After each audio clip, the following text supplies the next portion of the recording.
d'être là. Bonsoir, Monsieur le ministre, représentant du président de la République, membre du corps diplomatique et représentante de l'Agence des Nations Unies et compatriotes. Il y a une petite communauté colombienne qui est ici présente.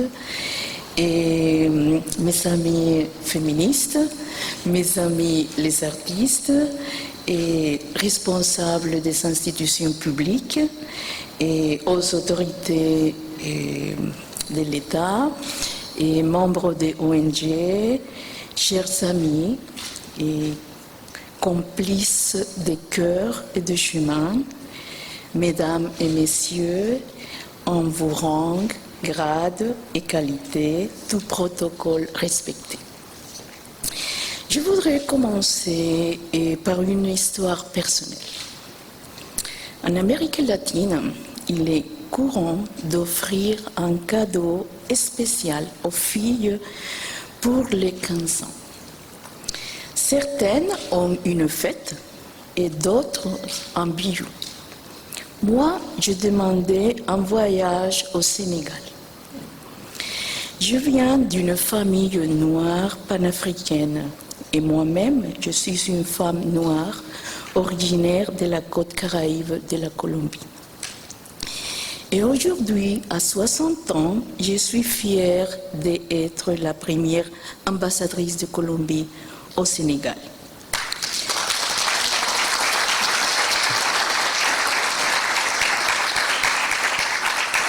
C'est une de ces surprises que la vie réserve, rendue possible grâce au leadership d'une autre femme afrodescendante, notre vice-présidente Francia Márquez Mina. Bon, on me demande souvent qui vient chercher la Colombie au Sénégal. Au début, cette question m'a déconcertée.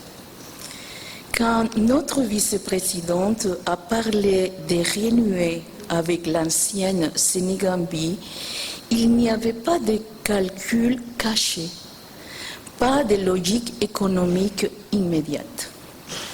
Il s'agissait, et il s'agit toujours, de quelque chose de beaucoup plus profond. Nous voulons repenser le monde. Pas depuis les centres de pouvoir habituels, mais depuis l'Afrique, l'Amérique latine et les Caraïbes. Repenser le monde, c'est partager nos savoirs pour protéger l'environnement. Nous pensons que nous avons beaucoup de ces savoirs, pas reconnus, pas légitimés, mais nous l'avons. C'est remettre la vie et non l'accumulation de capital au centre de nos économies.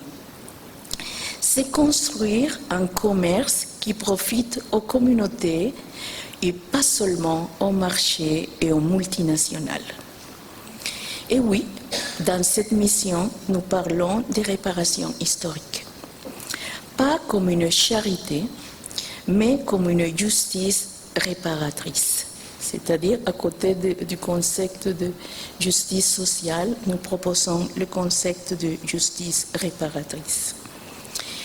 Une manière de réparer, de guérir et de construire un nouvel accord mondial passe par la redéfinition de ce que nous comprenons par citoyenneté, par les droits, pour la repenser qu'est-ce que ça veut dire les droits, surtout les droits collectifs, et le sens même du développement.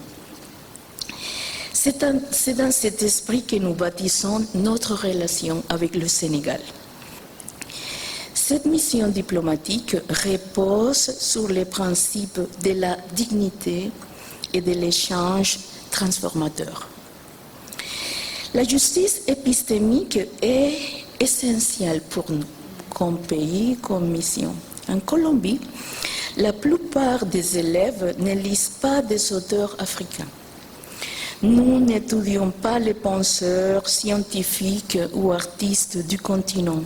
Pourtant, jusqu'au 25% de notre population se reconnaît comme afrodescendante. Beaucoup ont des racines ici, en Sénégambie. Cela doit changer et c'est aussi le rôle de cette mission. Parlons maintenant de la jeunesse. L'Afrique est jeune, la Colombie aussi. Nous avons traversé des années difficiles où beaucoup de jeunes ont perdu espoir, mais nous avons trouvé des réponses. L'une d'elles, ce sont les écoles ateliers. Les écoles ateliers où les jeunes apprennent des métiers qui leur redonnent fierté, sens et autonomie. Ces écoles ateliers se font en regardant les métiers de la mode, de l'artisanat, de la construction, de la décoration d'intérieur et de la gastronomie. Je suis fière de vous annoncer que nous allons lancer une école atelier ici au Sénégal dans le cadre d'un projet de coopération triangulaire financé par l'Agence espagnole de coopération. Il débutera dans la deuxième moitié de cette année.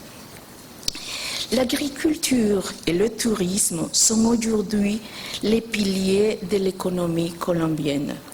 Nous sommes heureux de partager que nous avons appris de longues années à protéger nos semences endogènes qui sont très importantes pour la souveraineté alimentaire. Nous avons beaucoup de connaissances sur la gestion des parasites pour tout le champ agricole et nous savons lutter contre la grippe aviaire.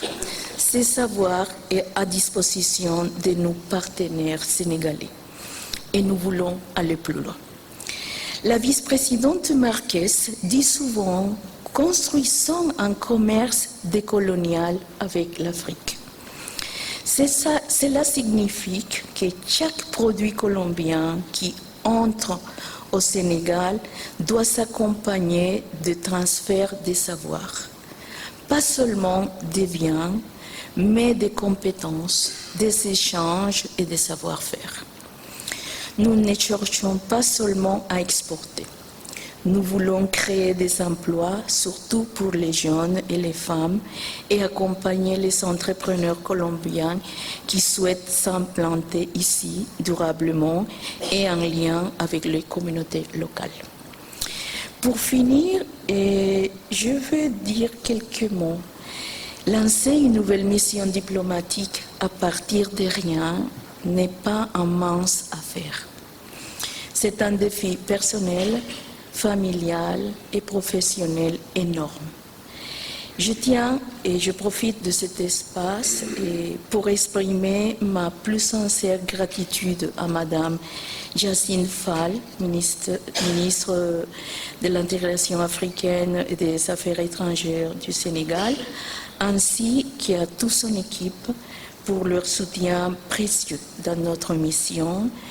Et je tiens à souligner l'importance pour notre mission de Christian Asoba. Et je tiens aussi à reconnaître l'importance qu'il y a pour moi les groupes de femmes ambassadrices et chefs de mission. Je tiens à reconnaître l'importance et tout l'appui que j'ai reçu de Juliette John, ambassadrice du Royaume-Uni.